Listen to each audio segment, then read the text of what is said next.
En la Corporación Universitaria Republicana formamos colombianos ética, social y científicamente. Contamos con carreras profesionales y excelentes alternativas de pago. Inscripciones abiertas. Mayores informes 286-2384, 286-2384 o www.urepublicana.edu.co. No te pierdas esta oportunidad. Capacítate.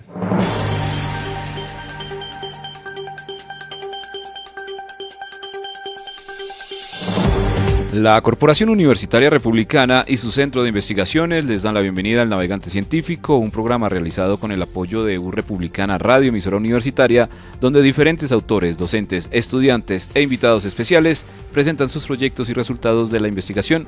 Conduce el Dr. Rodrigo Plazas, director del Centro de Investigaciones, y para el día de hoy como moderador invitado tenemos al Dr. Sebastián González, abogado, funcionario del Centro de Investigaciones y docente de la Facultad de Derecho de la Corporación Universitaria Republicana, quien nos estará presentando a sus invitados especiales, quienes hablarán acerca del proceso de insolvencia en Colombia. Sean bienvenidos al Navegante Científico aquí en Republicana Radio. Adelante, doctor Sebastián.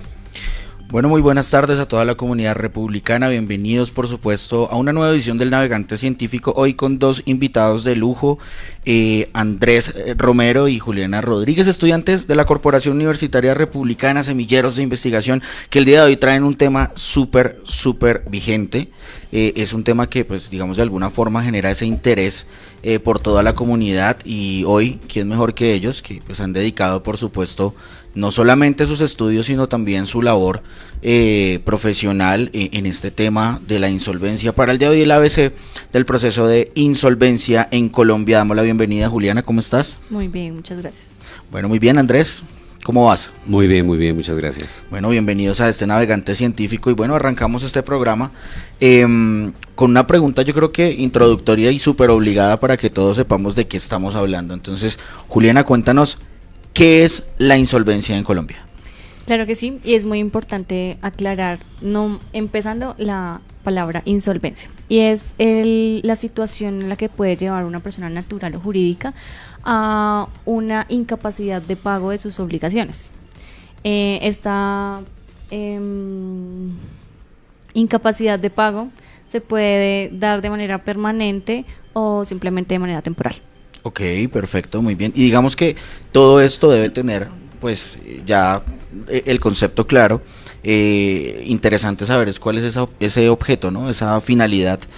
Cuando hablamos ya, cuando la ley interviene a formular un régimen de insolvencia, Andrés, ¿nos puedes dar como luz sobre cuál es el objeto, la finalidad del régimen de insolvencia en Colombia? Claro que sí, cómo no. El régimen de insolvencia se trata de brindar una segunda oportunidad en el ámbito financiero. En este caso que estamos tratando en cuanto a la ley 2445 del 2025, a la persona natural y a la pequeña comerciante. Esto lo podemos lograr mediante tres mecanismos, que vienen siendo la negociación de deudas, la convalidación de acuerdos o los acuerdos bilaterales que se logren con los acreedores, y posterior la liquidación patrimonial. El objeto como tal es ese, o sea, darle una segunda oportunidad, un segundo aire a esa persona que se encuentra en esa cesación de pagos.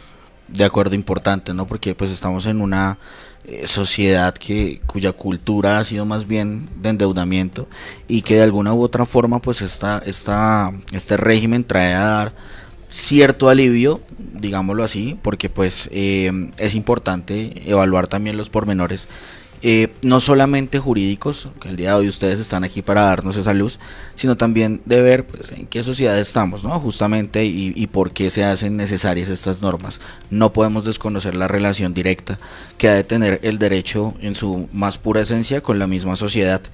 Andrés, hablando de normas, cuéntanos cuál es la norma que regula la insolvencia en Colombia. Dentro de las normas que regulan la insolvencia en Colombia, encontramos la 1116 del 2006, que es la que nos habla de la reorganización empresarial, y nos trata tema de los comerciantes como tal. Pasamos a la 1564 del 2012, el Código General del Proceso, donde en su título cuarto se estipuló el régimen de insolvencia en persona natural no comerciante. Y adicional este año la modificación que existió con la 2445, que nos incluyó a los pequeños comerciantes, ya que ellos pues no se encontraban ni en la de natural ni en la de la reorganización empresarial como tal. Entonces quedaban como a la deriva. Entonces esta norma lo que buscó fue acogerlos y de alguna manera para poderlos también formalizar dentro del comercio como tal. Claro, sí, o sea, de alguna forma como que recogió todo aquello que en su inicio pues no tenía contemplada la norma. Importante ver, pues digamos que ya el tema procedimental, yo creo que todos ante un tema de insolvencia tenemos como esa pregunta, bueno, ¿cómo es eso? Coloquialmente, ¿con qué se come? ¿De qué se trata? Hay muchos profesionales del derecho incluso que no conocen muy bien cómo es el procedimiento, cómo es el proceso de insolvencia, y yo creo que en su primer momento es interesante que conozcamos un poco de cuáles son esos tipos de procesos de insolvencia. Juliana, no sé si nos puedes dar luz un poco al respecto, ¿cuáles son los tipos de proceso en temas de insolvencia? Claro que sí. En Colombia encontramos inicialmente dos tipos, que es la reorganización empresarial, como dijo mi compañero, que es regulada por la ley 1116 del 2006, y también encontramos la negociación de deudas de persona natural no comerciante y de la pequeña comerciante, modificada por la ley 2445 del 2025, y en la cual buscamos renegociar estas deudas que se están debiendo y en caso de que se llegue a una imposibilidad de acuerdo, llevar a una liquidación de patrimonio para poder pagar las acreencias. De acuerdo, perfecto. Y más o menos hablamos de pues una serie, yo creo que interesante y bastante engranada en cuanto a normas. Mencionaron una ley muy importante que es la 2445 del 2025. ¿Qué modificaciones trae esta norma y pues desde cuándo empieza o empezará a regir? No sé si Juliana nos puedes dar como una primera luz de esta 2445 de 2025. Claro que sí. La ley 2445 entró en vigencia a partir del 11 de febrero del 2025. Trajo, como bien lo decías, muchas modificaciones al Código General del Proceso. El título cuarto, como decía mi compañero, que nos hablaba de la persona natural no comerciante, era el título inicial. Con esta modificación, empezando, se modificó el título. Ahora es persona natural no comerciante y de la pequeña comerciante. Quiere decir que hasta los comerciantes que tengan menos de 1.000 salarios mínimos en activos pueden ingresar en esta norma. Como modificaciones nos trae varias. Inicialmente el título. Segundo, nos da como un acceso más rápido, más efectivo a ciertas personas que necesitan insolventarse. También nos habla de una modificación en el porcentaje del valor de los pasivos para ingresar a este trámite. Antes era hasta el 50% de los pasivos para que estaban en mora. Okay. Ahora solamente nos basta con el 30% como mínimo para poder ingresar a la norma. No sé si se me está faltando alguna modificación. Ya sería como tal los requisitos los que necesitamos. Los que introdujo esta ley. Esta ley nos introdujo los requisitos para la persona natural, que debe contar con 2 acreedores, o sea, estar en cesación de pagos con 2 acreedores por más de 90 días. O contar con 2 procesos activos en cuanto a procesos ejecutivos o de restitución de inmuebles por falta de pago en el canon, es decir, por estar en mora. La suma, como decía mi compañera, de ese capital debe ser el 30%, anteriormente, como mencionaba ella, era el 50%. Es decir, si tengo una deuda de 100 millones de pesos en mis pasivos, con 30 millones ya cumpliría con el requisito para poder hacer parte del proceso de insolvencia. Eso en cuanto a las personas naturales. En cuanto a las personas pequeñas comerciantes, estas deben contar con un patrimonio de 1.000 salarios mínimos, Okay. Dentro de esos 1.000 salarios se excluyen el inmueble que sea para uso de su vivienda y el vehículo con el cual se esté trabajando. Esos estarían excluidos. Se excluyen de esos 1.000 salarios mínimos. Okay. El deudor pues deberá presentar su solicitud formal para poder esperar el continuar del proceso como tal. pero esos serían en sí los requisitos para poder iniciar el trámite. De acuerdo, o sea que pues hay varias modificaciones interesantes dentro de Correcto. esta Sí, son norma, ¿no? bastantes. Y que pues de alguna forma también es importante pues dejar ver que justamente se amplía la gama de posibilidades para aquellas personas que pues yo creo que en algún momento no sé, ojalá lo que diga pues no esté mal, sino más bien sea ceñido a la realidad. Hemos estado endeudados, reportados, y que de pronto esto pues llegue a una instancia en la cual digamos no, es imposible pagar, pero bueno, ya viendo los requisitos que muy bien nos los han descrito, ahorita hacemos un recordatorio bien detallado para todos los que nos están acompañando en este momento, pero viendo esos requisitos, ya conociéndolos muy bien, porque no es solamente, creo que este tema no es solamente para que lo conozca un profesional del derecho, sino pues las personas sepan bien cuándo puedo acceder, ¿no?, a la insolvencia como tal, cuándo puedo participar, por supuesto, de este tipo de procedimientos, y qué tan beneficioso es, porque supongo que esa ponderación se lleva caso a caso. Bien, bueno, Juliana, cuéntanos un poco de los beneficios o efectos que tiene un deudor al ser admitido al trámite de insolvencia. O sea, qué tan bueno es para el deudor ser admitido al trámite de insolvencia. Bueno, iniciamos o partimos desde que una persona quiere ingresar al trámite de insolvencia porque tiene, como decía mi compañero, procesos en contra, llamadas, gestión de cobro, digamos que ya de alguna manera está tan colapsado con sus deudas que no sabe qué más hacer, por eso acude a este trámite de insolvencia. Lo primero, el primer beneficio que tenemos es que se suspende esa gestión de cobro, esa persecución por el acreedor, esa persecución de llamar a la madrugada, en la noche, en la mañana, digamos que da como un parte de tranquilidad mientras se acoja al trámite de insolvencia. Otros beneficios como es muy popular ahora que la gente saque créditos por libranza, entonces los descuentan, tienen un salario mínimo y le hacen muchos descuentos por libranza, entonces desde que ingresa a este trámite se suspende esos descuentos automáticos. También tiene como beneficio que podemos renegociar ese valor que tenemos como en acreencias. No va a ser el mismo que debemos en intereses, más seguros, más todo lo que nos suman los bancos y demás, sino que ya podemos entrar en sí a negociar con un valor más objetivo. También podemos suspender medidas cautelares ya decretadas o incluso las que no están decretadas, las que no están en firme, las que no han sido practicadas en su totalidad. O sea, perdón, te interrumpo, si estoy embargado... Se suspende la gestión. Okay. Se suspende.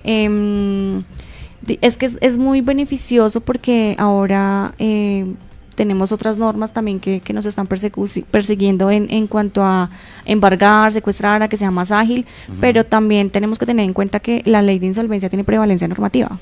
Entonces, mientras estemos acogidos al trámite de insolvencia, se suspenderá estas medidas cautelares. Medidas, claro.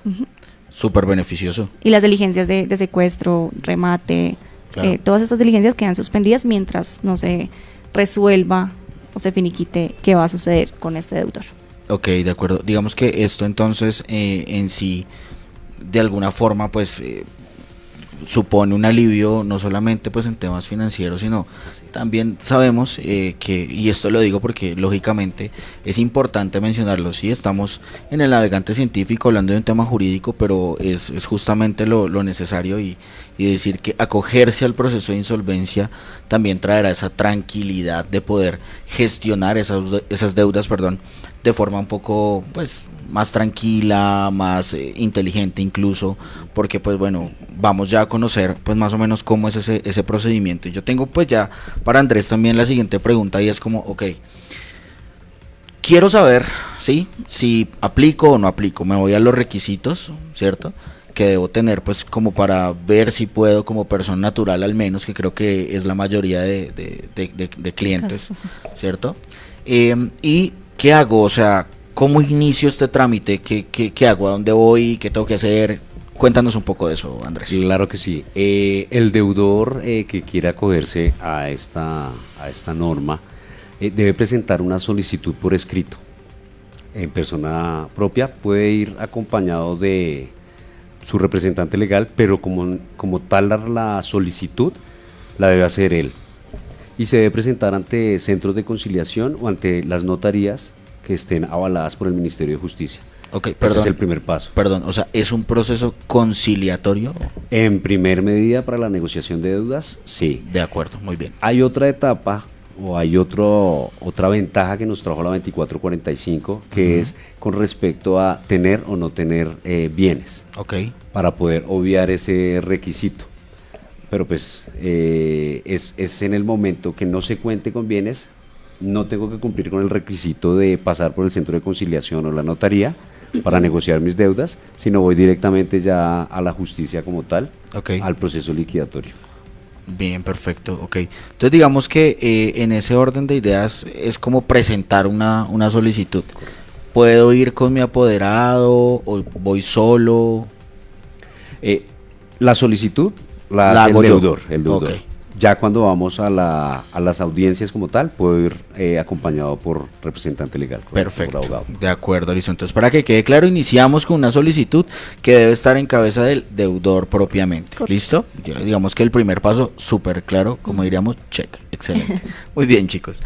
Bueno, ¿y esa solicitud qué contiene? O sea, listo, ¿qué pongo en la solicitud? Seamos como muy específicos, Andrés, porque la verdad esto es muy chévere, que la gente de verdad lo entienda perfectamente y que de alguna u otra forma sepa cómo debe iniciar su proceso de insolvencia. Entonces ya después ahorita hacemos el repaso, reitero, de los requisitos, pero cuéntanos un poco de qué debe contener esa solicitud inicial cuando hablamos de insolvencia. Claro que sí. Esta solicitud debe contener los datos personales, número de cédula, nombre completo, lugar de domicilio. Debemos contener las causas por las cuales llegamos a solicitar la insolvencia, como lo pueden ser pues una mala educación financiera, un divorcio, la pérdida del empleo, malas inversiones. Todo eso debe quedar completamente bien estipulado dentro de la solicitud. Posterior a eso tenemos que poner cada uno de los acreedores con el valor de la creencia, con los datos para la notificación de cada uno de ellos. Posterior a eso tenemos que poner, si contamos con bienes, ya sea muebles, inmuebles, aportar los respectivos certificados de tradición, los respectivos certificados de cada uno. Si contamos con sociedad conyugal, también aportar el respectivo documento que acredite esa sociedad conyugal. Si contamos en ese momento con procesos en contra, también deben quedar estipulados. Todo esto, por ejemplo, para lo que decía mi compañera anteriormente, para el tema de las suspensiones de las medidas cautelares y todo eso, para que el centro de conciliación pueda hacer oficiar a los juzgados o a los acreedores. Se debe aportar el REDAM, se debe aportar una relación de los gastos administrativos con los que tenga que sobrevivir la persona. Y no quiere decir que por estar insolvente tenga que bajarme a lo mínimo, ¿no? O sea, es la calidad de vida y para la vida digna que tiene que llevar la persona. Allí deben estar estipulados pues el arriendo, gastos de salud, transporte, todo lo que en los temas de manutención como tal. Básicos. Ese es bueno, y aportar pues los respectivos certificados de las deudas, los certificados de los inmuebles, como dije anteriormente. Eso es como lo que se presenta dentro de la solicitud para poder hacer parte del régimen, para que el centro de conciliación nos dé la aceptación al régimen de insolvencia. Ok, y el papel de, digamos, de quien sería, en este caso, el abogado, quien estuviese, pues no sé, fungiendo pues sus acciones profesionales dentro de un proceso de insolvencia. Y yo les pregunto esto porque pues quiero ser como muy específico con cada cosita que vayamos hablando, porque este es el ABC de la insolvencia, ¿no? Claro. Entonces, bueno, el profesional del derecho, digamos, asesora en la elaboración de esta solicitud, se presta el servicio tal vez por parte del abogado, venga, yo le hago la solicitud, usted me aporta como tal esos datos, esos documentos. ¿Eso se hace realmente o es responsabilidad neta de la persona pues que va a presentar la solicitud? Ahora, por otro lado, qué pena, Andrés, digamos que teniendo en cuenta eso, ocurre que a pesar de que estén pues los presupuestos dados, ¿cierto?, de que cumpla los requisitos, exista una solicitud mal presentada y le digan que no. Claro, claro que sí. La función de el abogado en este caso, dentro de la solicitud, debe ir una propuesta, Ok. que debe ser una propuesta clara, expresa y objetiva. Es decir, una persona de 60 años no puede presentar una propuesta para 20 años, Ok. porque no va a haber cómo cumplirla. En ese momento, pues, funge el abogado en cuanto a su asesoría. El resto de los puntos que dije anteriormente, vamos con el principio de buena fe, porque pues este régimen está basado en el principio de buena fe, de que la persona, el deudor, el insolvente, presente todas las, o sea, si tengo inmuebles, todo, porque va a tener unos beneficios posteriores a eso, si se dijo toda la verdad, si se fue claro en toda la propuesta como tal. De acuerdo. Y el abogado, como decía, ya cuando se ingresa al trámite, pues va a acompañarlo en la negociación como tal. Esa propuesta va a ser realizada teniendo en cuenta los gastos administrativos y los recursos con los que cuenta, es decir, los ingresos que tiene en ese momento. Entonces se hace una operación y con el disponible que queda de esa operación, de esa resta de gasto administrativo con ingresos, es con lo que vamos a negociar. Y ahí es donde el abogado entra para que el señor pueda cumplir y honrar todas sus obligaciones con ese disponible que tiene. Es importante que, como bien lo dijiste, no todas las personas tienen acceso al conocimiento de lo que es la insolvencia.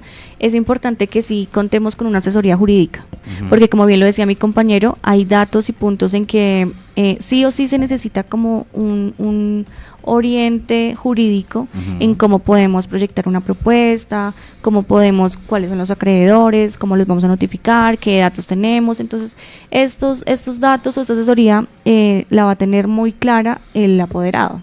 De pronto, un deudor que esté con sus dificultades y sus problemas en ese momento no tiene como la claridad de presentar, o bueno, qué es lo que tengo, qué puedo presentar, qué me falta, no sé qué es REDAM, explíqueme, Exacto. ayúdeme. Entonces, digamos que el acompañamiento jurídico es muy importante.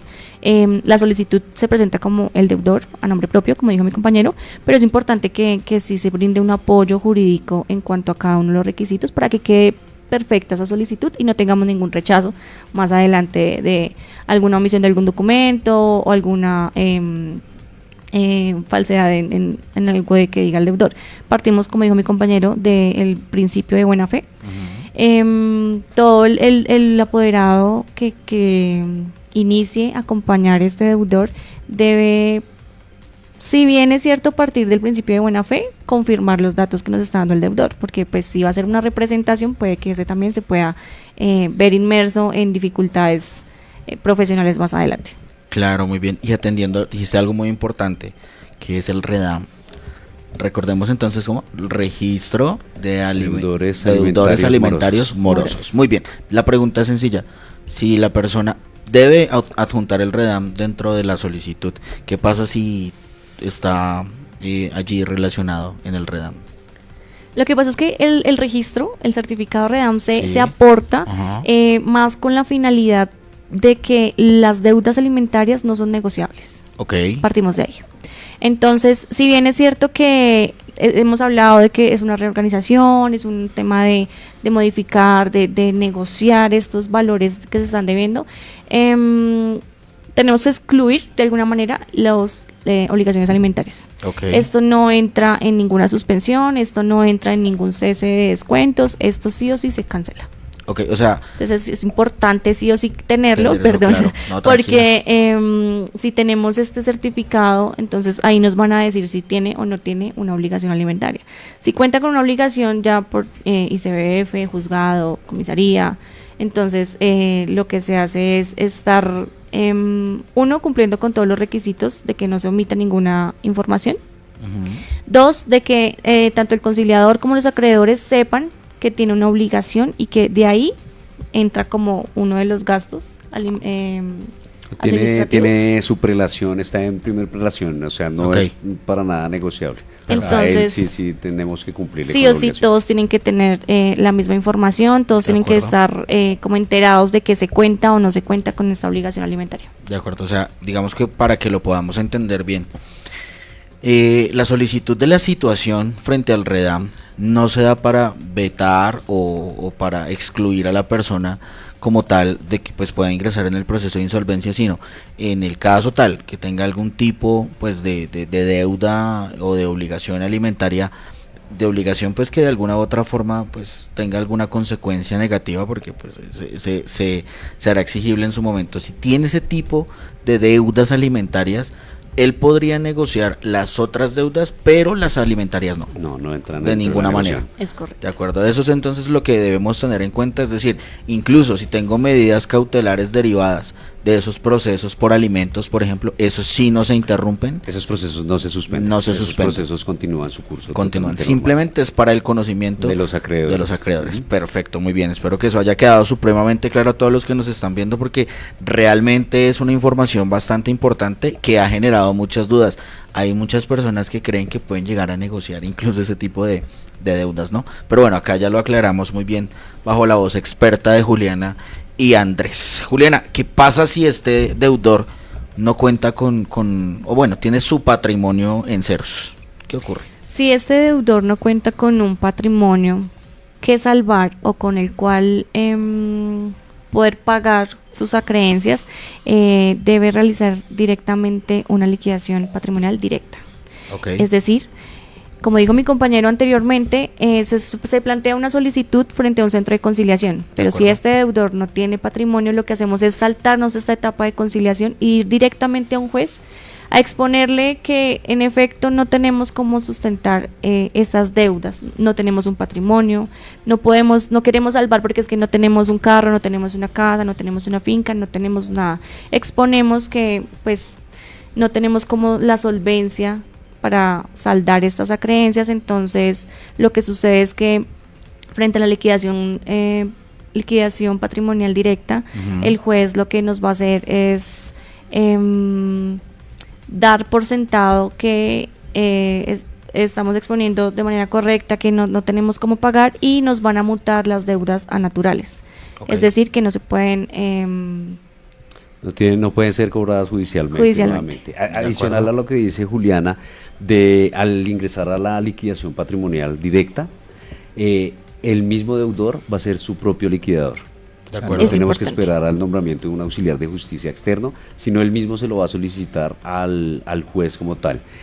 Es bueno aclarar que para presentar esta solicitud se presenta igual que se presenta en conciliación. La única diferencia es que no se va a presentar una propuesta de pago. Es lo único diferente. De resto se ponen todos los datos exactamente igual. Entonces esta decisión de pago, pues ya digamos de cómo se ha de pagar, reside en cabeza del administrador de justicia, ¿o qué pasa en este segundo caso? Es que en realidad si no se cuenta con un patrimonio de cómo pagar, cómo saldar esas acreencias, lo que hacemos es exponerle al juez que no tenemos cómo. Okay. Si bien es cierto, tenemos unas deudas, pero vamos a poner un caso hipotético. Yo, Juliana, me insolvento con un salario mínimo, no tengo casa, no tengo carro, no tengo sino la noche y el día. Le voy a exponer al juez que por situaciones ajenas o por mala información financiera, malos hábitos, pues llegué a esta penosa situación y no tengo cómo saldar. Entonces es como decirle, juez, perdóneme esto, deme una segunda oportunidad, que yo ya estoy entendiendo manejar mi vida financiera. Ya como quien dice, no se cancelaría esa... No, mutarían a natural y no pueden ser exigidas judicialmente. Perfecto, muy bien. Eso es lo que, perdón que les sea tan específico, o que digamos les pida como esa especificidad, confiando por supuesto en que ustedes, yo sé que manejan muy bien esto, pero quiero que todos lo tengan muy claro, que sepan muy bien qué pasa sí, qué pasa no. Creo que eso es súper importante, y que más que un programa Navegante Científico, demos un mensaje muy pedagógico, o sea, que podamos enseñar cómo funciona esto del proceso de insolvencia, y qué chévere que realmente pues sean ustedes los que estén tomando acá pues la vocería, estudiantes de Derecho de la Corporación Universitaria Republicana. Bueno, en este momento vamos a ir a una pequeña pausa institucional, vamos con información súper interesante que nos tiene aquí Republicana Radio, información institucional de la Corporación Universitaria Republicana, y ya volvemos con esta segunda parte del ABC del proceso de insolvencia en Colombia con Juliana y Andrés, que realmente pues se ha lucido en esta primera parte. Vamos con mucha expectativa para esta segunda parte, a seguir aprendiendo junto a ellos. Entonces, En un momento estamos con ustedes, ya volvemos.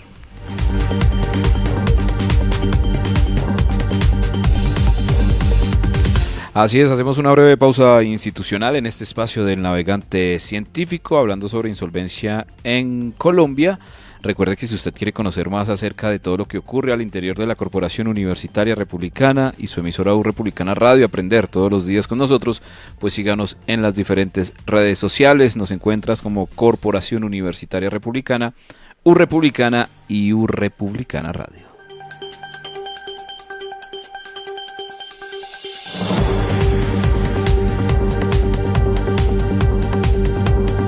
Y recuerda que si quieres estudiar una carrera profesional lo puedes hacer con nosotros, con la Corporación Universitaria Republicana. Puedes ser profesional y estudiar algunas de las carreras que la Corporación Universitaria Republicana tiene para ti.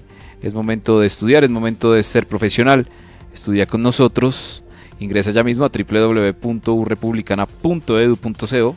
Allí puedes conocer todos los programas profesionales que tenemos y también las diferentes especializaciones interdisciplinares. Estudiar una carrera profesional o una especialización en la U Republicana, si es posible, vigilada Mineducación.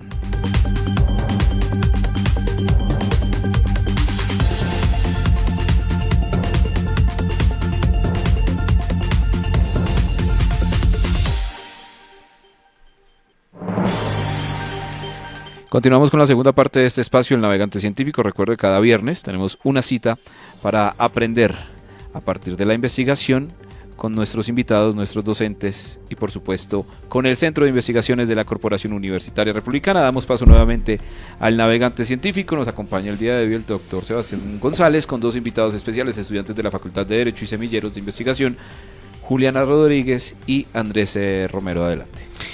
Bueno, claro que sí, Arley, comunidad republicana, nuevamente la bienvenida a esta segunda parte del Navegante Científico, una primera parte bastante chévere, bastante interesante, donde hemos conocido pues como el abrebocas, el concepto, qué es la insolvencia, qué normas están aquí involucradas, cuáles son esas modificaciones que trae la nueva normatividad, que incluso pues data de este año, y que también hemos visto, bueno, cómo detalladamente se presenta una solicitud, cuál es el papel del abogado, también incluso para quienes nos acompañan aquí, estudiantes de la Facultad de Derecho, que sepan también, pues bueno, cómo funciona esto de la insolvencia, y por supuesto los casos en los cuales, bueno, no se cuente con patrimonio para responder ante este tipo de obligaciones, y qué pasa si tengo obligaciones también alimentarias, e incluso si tengo todavía, bueno, si tengo más bien procesos vigentes que deriven en medidas cautelares con respecto de procesos o temas de alimentos, que justamente ya nos quedó súper claro que no ingresarían dentro de esta negociación, sin obviamente excluir que puedan negociar sus otras deudas. Sin embargo, pues bueno, que quede muy claro todo esto que hemos hablado, porque realmente aquí todos hemos estado aprendiendo muchísimo de lo que es el proceso de insolvencia en Colombia. Y continuamos entonces con esta segunda parte. Damos la bienvenida nuevamente a nuestros invitados que el día de hoy pues nos están acompañando aquí. Andrés, cuéntanos qué pasa.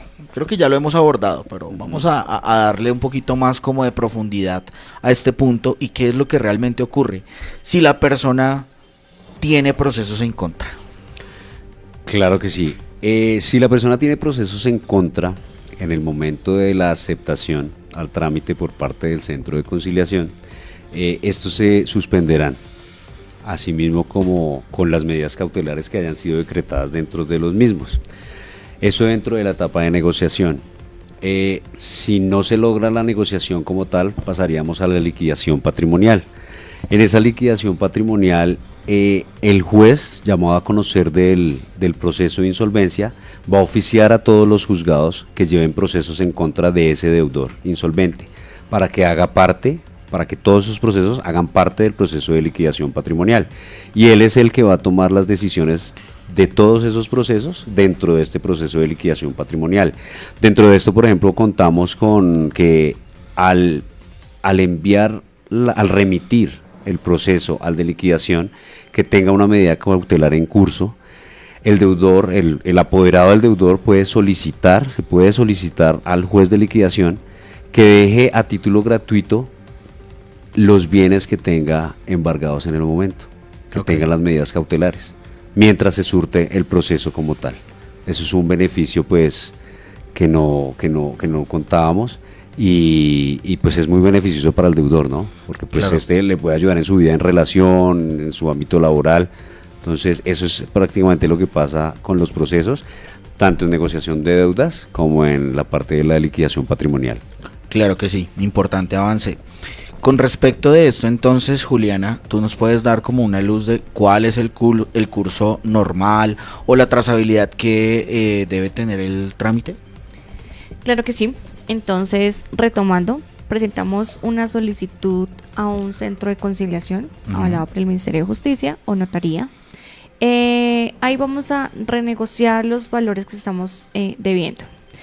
Vamos a firmar un acuerdo de negociación de deudas. Si se firma este acuerdo, deberá cumplirse sí o sí.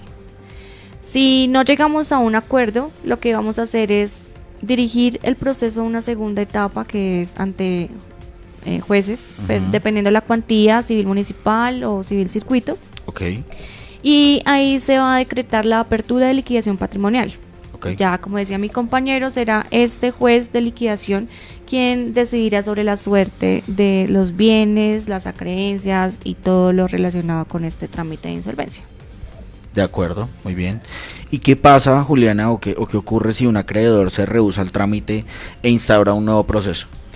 Si este solicitante o deudor ya cuenta con una acta de admisión al trámite de insolvencia, bastará simplemente con presentar una copia ante el proceso que le están iniciando para solicitar una nulidad. Okay. Porque mientras, como ya hemos hablado, mientras esté acogido por el trámite de insolvencia, no podrán perseguir los nuevos acreedores, no podrán instaurarse nuevos procesos en contra de este deudor.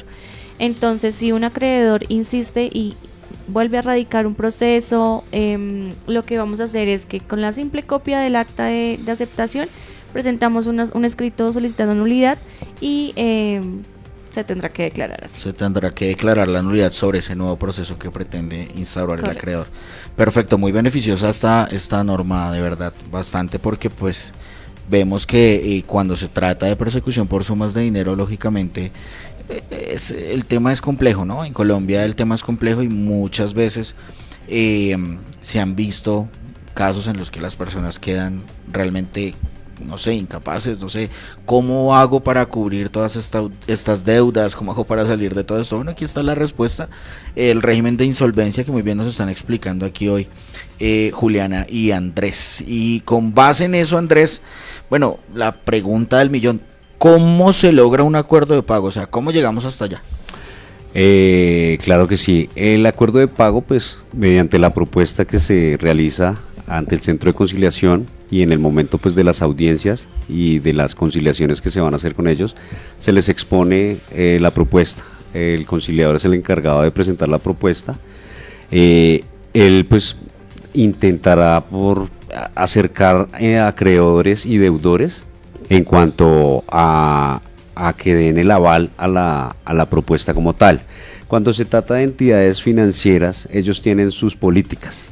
Entonces, por lo general, siempre en esa audiencia hay que aplazarla para que ellos vayan a la entidad, expongan el caso, en cuanto se solicita condonación de intereses, pero algunos tienen pues fijados ciertos intereses que sí o sí hay que cumplirlos. Okay. Entonces, se trata de eso, de llegar al acuerdo, de beneficiar a tanto a deudor como a acreedor, ¿sí? Aquí, por ejemplo, vemos inmerso el principio de solidaridad por parte de los acreedores, pues con la mala situación del deudor en este caso. Si se llega al acuerdo como tal, dentro del acta que va a expedir el conciliador debe quedar consignado el momento, en qué tiempo se va a empezar a efectuar los pagos, en qué lugar, todo eso debe quedar claramente específico, detallado. Correcto, sí. Sí, el momento, todo debe quedar. A partir de la fecha en la cual se va a iniciar la fecha, el lugar donde debe hacer los pagos, si es en algún lugar físico, alguna cuenta, todo eso debe quedar totalmente estipulado. De acuerdo, muy bien. Y Juliana, bueno, la otra cara de la moneda, ¿qué pasa si no se llega a un acuerdo? Entonces, si de no llegarse a un acuerdo después de todo esto, ¿qué ocurre? Bueno, si en efecto acreedores y deudor no llegan a un acuerdo, el operador de insolvencia que lleva este asunto deberá firmar o expedir un acta de fracaso o un acta de imposibilidad de acuerdo, que lo que nos da es como, digamos, lo de luz verde para ingresar a la etapa de liquidación patrimonial. El operador de insolvencia radicará todas las etapas de conciliación que se llevaron, todas las actas, si se suspendió, si no, cuál fue la propuesta, cuál fue la contrapropuesta, por qué no se pudo llevar a un acuerdo. Todos estos documentos los va a llevar a reparto para que un juez de liquidación inicie esta etapa de liquidación patrimonial. De acuerdo, bueno, muy bien. Claro, entonces lo que ocurre de lograrse un acuerdo, bueno, y cómo se logra, que es muy importante, nos lo manifestó Andrés. Y Juliana muy bien nos explica, bueno, qué pasa si no se llega a un acuerdo. Bueno, Juliana, nuevamente estoy contigo, Juliana, y cuéntanos, bueno, si tal vez un deudor solicitante, porque entendemos que puede suceder, y yo creo que es más común de lo habitual. ¿Qué pasa si un deudor solicitante no cumple con uno o con alguno de los requisitos? ¿Qué podría ser? ¿Qué sucede? Cuéntanos cómo procedería aquí en este caso. Bueno, entonces, como el deudor radica su solicitud ante el centro de conciliación, el operador de insolvencia designado para este caso va a, con solicitud en mano, verificar cada uno de los requisitos y de los documentos que debe aportar sí o sí, de acuerdo a la norma 2445 del 2025. Ok.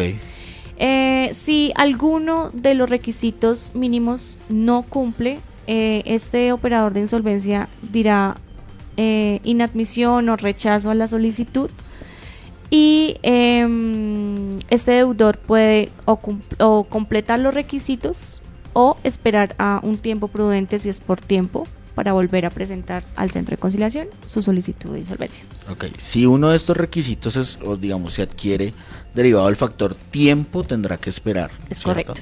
Y digamos, si es subsanable, tendrá un tiempo para, pues, aportar Es correcto. esos documentos faltantes. Muy Depende bien. del operador de insolvencia y su verificación, ¿sí? Lo que él considere. Perfecto, muy bien. Bueno, muy bien.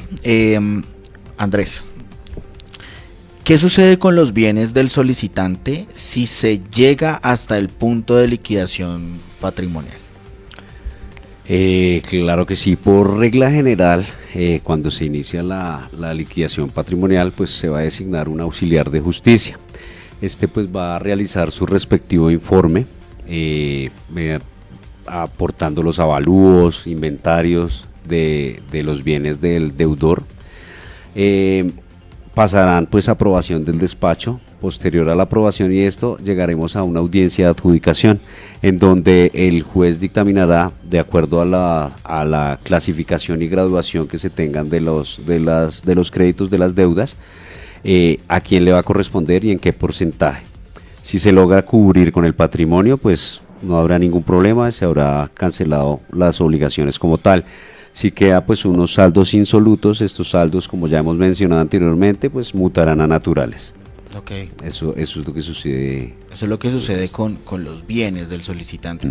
Bueno, Andrés, y digamos que acá entendemos que hay concurrencia de acreedores, por supuesto. Pues si se entra a insolvencia, entendemos que lo que habíamos hablado en la primera parte del programa, dos acreedores, digamos, en adelante, Dos más, ¿no? correcto. Bien, la pregunta aquí es la siguiente. ¿En qué orden se les pagaría entonces a estos acreedores? Digamos que, o sea, hay unos que son, entendámoslo bien, sabemos que el tema de alimentos no entra aquí en negociación, pero se aportará pues toda la situación frente al REDAM para pues determinar cómo está su obligación alimentaria. Correcto. O sea, eso se sabe, ¿sí? Pero muchos tendrán, no sé, algunas prendas, algunas hipotecas, entre otros acreedores. Quisiera que por favor, Andrés, nos puedas dar como luz en qué orden, ¿sí?, se les empezará a pagar a estos acreedores. ¿Qué estipula la norma? Bueno, en cuanto a eso, existe un orden de prelación que lo podemos ver reflejado en el artículo 2488 del Código Civil y siguientes, donde nos habla de las prelaciones. Dentro de la clasificación, la primera clasificación, la número 1, están los alimentarios, están los laborales, las deudas laborales, y están los del fisco. En segunda medida tenemos los prendarios, en tercera tenemos los hipotecarios, en cuarta tenemos los proveedores y en quinta tenemos los quirografarios. Estos quirografarios pues no gozan de garantía real como si lo gozan el prendario y el hipotecario. En ese orden de prelación es donde como se mide el orden en cual va a ser pagada la acreencia. De acuerdo, muy bien. Juliana, yo creo que acá surge una pregunta que es muy común y es, bueno, sí, o sea, tengo un tema bastante delicado con mi situación económica, mis finanzas y demás. Resulta que me encuentro fuera del país. ¿Podría insolventarme? O sea, una persona que está fuera del país, ¿puede insolventarse? En efecto, claro que puede insolventarse. Okay. Puede acudir este ciudadano colombiano a la ley de insolvencia siempre y cuando cuente con un domicilio en este país. Por ejemplo, si él tiene una casa acá en Bogotá, su domicilio es en Bogotá, tuvo que viajar por situaciones laborales, cualquier motivo, desde que cuente con esta dirección de domicilio puede presentar su trámite de insolvencia. Esto por efectos de notificación, ¿no? Pero nuestra amada ley 2213 del 2012, Ajá, perdón. Tranquila, dale. Nos dice que el uso de las tecnologías y de la información nos facilita un montón todo este trámite. Entonces, desde firmas, poderes, audiencias incluso, las podemos llevar de manera virtual. Entonces, no es necesario de que nos dirijamos presencialmente a las instalaciones de los centros de conciliaciones o las notarías. Adicional, que si contamos con un apoderado, pues hará las veces de presentación de solicitud, documentos, hará las veces de asistir a cada audiencia o requisito de que necesite la notaría o el centro de conciliación. Perfecto. Complementando algo de lo que decía Juliana en cuanto al domicilio, dentro de la norma está estipulado que se puede llevar en cualquier parte pues donde exista acceso al internet, todo esto. En el momento no se está aplicando. ¿Por qué? Porque está en la norma misma, está estipulado que debe haber una directriz por parte del Ministerio de Justicia, la cual hasta el día de hoy no se ha efectuado. Es decir, si yo vivo en Madrid, Cundinamarca, no puedo presentar mi solicitud en Bogotá. Si en Madrid existe un centro de conciliación o una notaría avalada por el ministerio, tengo que hacerlo sí o sí en el lugar donde esté domiciliado. Porque estamos atentos a la directriz a la reglamentación que dé para poderlo llevar a cabo en cualquier parte del país. Ok, de acuerdo. O sea que aquí, para que quede claro, si quiero iniciar un proceso de insolvencia, todo el trámite pues se debe adelantar en el lugar de domicilio.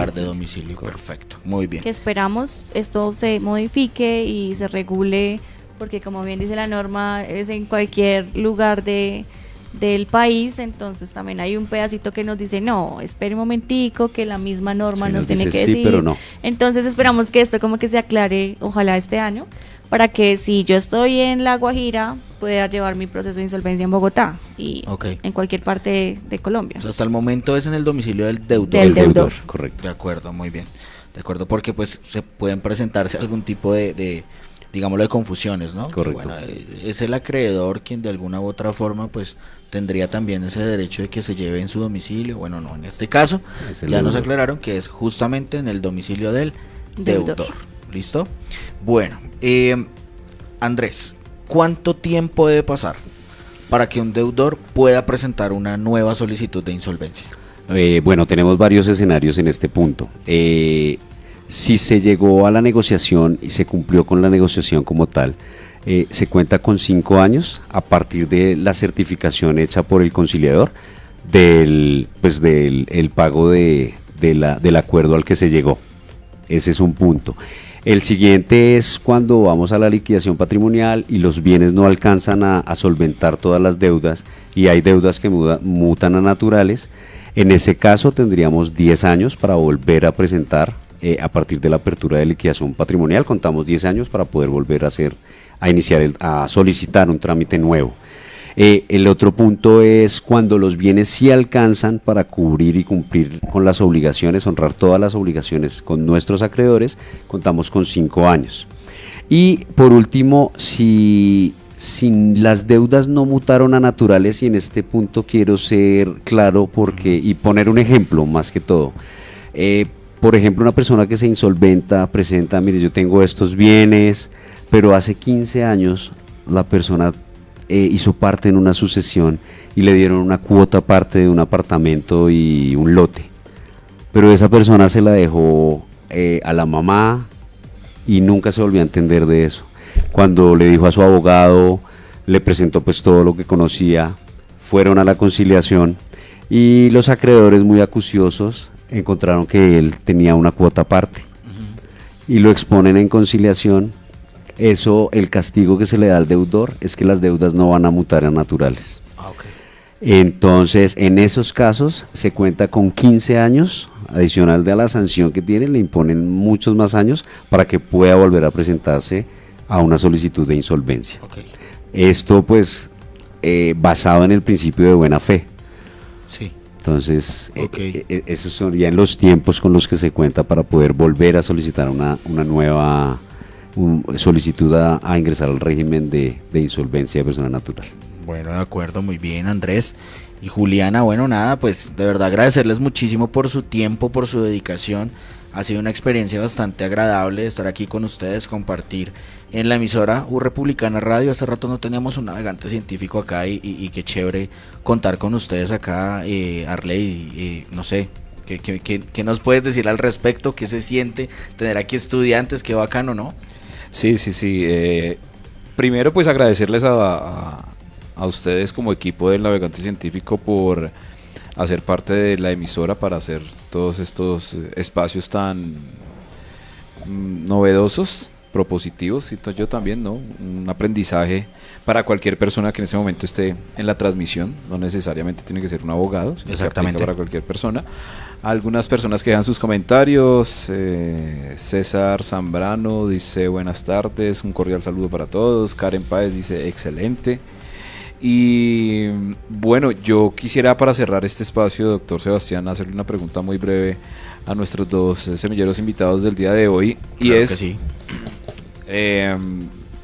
Este tema de la insolvencia, ¿cómo evitar caer en la insolvencia? O sea, chévere que esté la ley, chévere que las personas, digamos, puedan tener esta herramienta por si eventualmente sufren inconvenientes económicos, pero más allá de eso, ¿cómo evitar caer en temas de insolvencia? Que asumo se da mucho por sobreendeudamientos, por tomar malas decisiones financieras. ¿Cuál sería como ese consejo para evitar de pronto pues no caer en estos temas de insolvencia? Claro que sí, interesante. Entonces, que conozcamos, ¿qué nos pueden decir ustedes?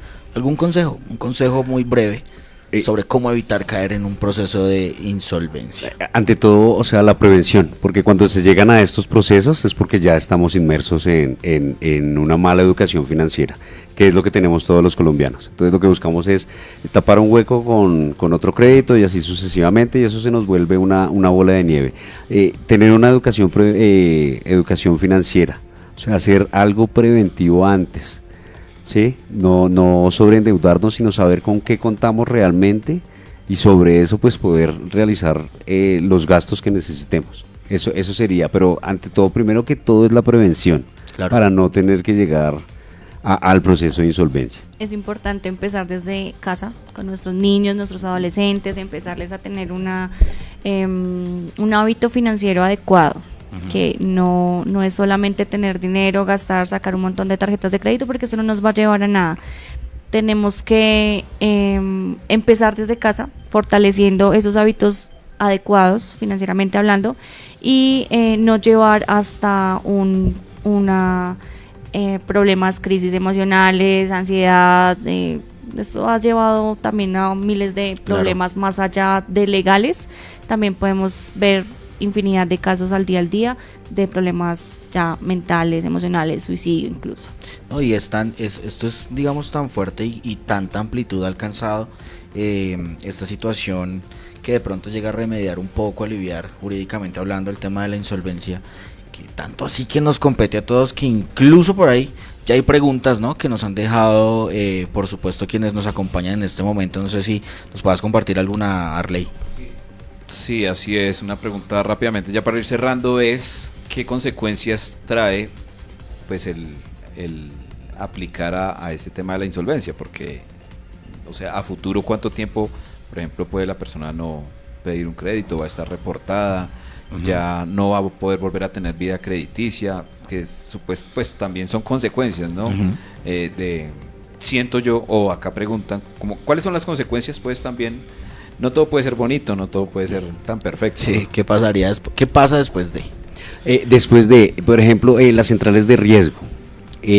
Apenas se ingresa al trámite, ya cuando entramos a la liquidación patrimonial, posterior a un año, se va a contar un año posterior al ingreso a la liquidación patrimonial, ¿sí?, para poder ser retirado de las centrales de riesgo. ¿Listo? Eso es lo que nos dice la norma. Y el tiempo que haya estado en mora. Ok. O sea, lo que nos regla la ley como tal. Ah, ok, listo. También es que tenemos que reconstruir esta vida crediticia, ¿no? No es que si tenemos el puntaje en 800 me insolvento y voy a pretender que otra vez retome mi puntaje crediticio en 800, no. Tenemos que volver a construir hábitos financieros, subir otra vez el puntaje, tener un acuerdo, un hábito de pago adecuado y volver a construir todos estos. Depende ya de los bancos viendo pues el puntaje, si accede o no accede a un préstamo. Claro, la reconstrucción, iniciar nuevamente esta vida crediticia son, por supuesto, los consejos muy valiosos que nos dejan aquí nuestros invitados el día de hoy, expertos en temas de insolvencia, porque, y lo digo sin miedo, porque sé que ustedes trabajan en eso, se dedican a eso, y es interesante ver la comunidad que tenemos aquí en la Corporación Universitaria Republicana, estudiantes que trabajan también y que desde antes de adquirir ya pues su título como abogados están vinculados al mundo del derecho, y eso es muy valioso porque realmente es el ser republicano, esa lucha, ¿no? Esa digamos como esa perseverancia y constancia en encontrar pues nuestras metas, ¿no?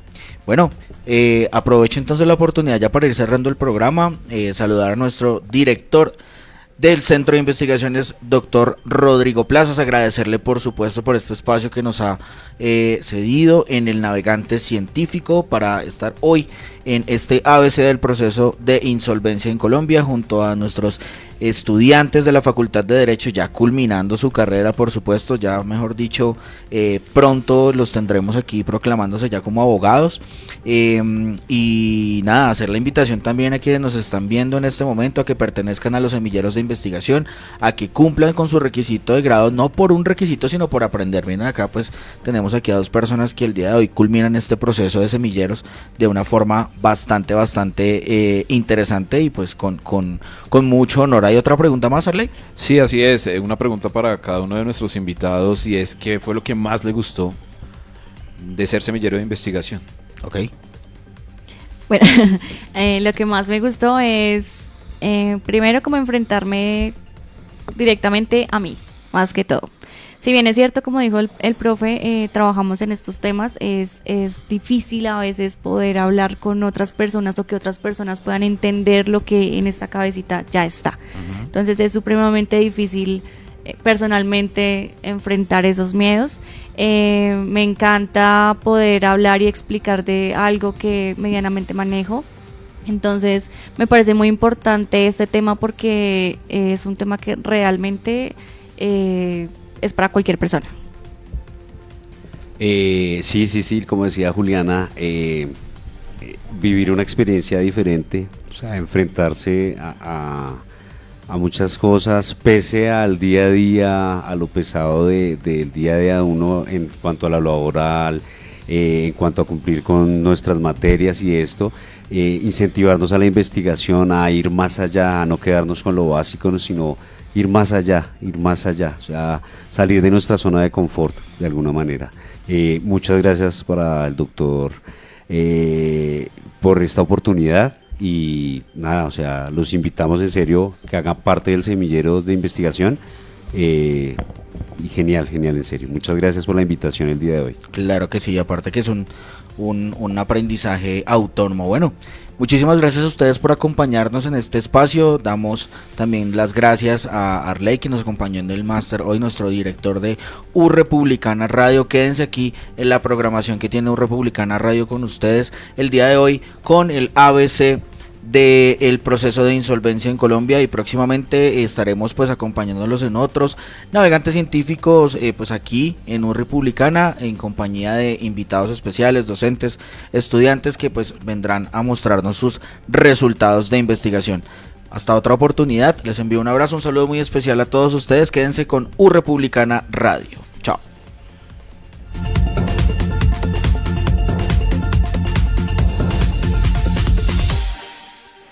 Así es, cerramos esta edición del Navegante Científico. En segundos estaremos finalizando el en vivo y usted podrá disfrutar nuevamente de este contenido allí a través de nuestras fanpage oficiales, Corporación Universitaria Republicana y U Republicana Radio. Recuerde seguirnos en todas las redes sociales, también para conocer más acerca de nuestros contenidos y visitar nuestras páginas web www.republicana.edu.co y www.republicanaradio.com. Continúe con toda nuestra programación allí en el Real Audio de nuestra emisora institucional. Y recuerde que si quiere estudiar una carrera profesional lo puede hacer con nosotros, con la Corporación Universitaria Republicana. Estudiar sí es posible. Es momento de ser profesional, es momento de ser especialistas. Más información escribiendo vía WhatsApp al 321-301-7208, 321-301-7208 para recibir información personalizada. Recuerda que la Corporación Universitaria Republicana es una institución de educación superior sujeta a inspección y vigilancia por el Ministerio de Educación Nacional. Sigue en compañía de la mejor programación educativa, informativa, cultural y musical. U Republicana Radio.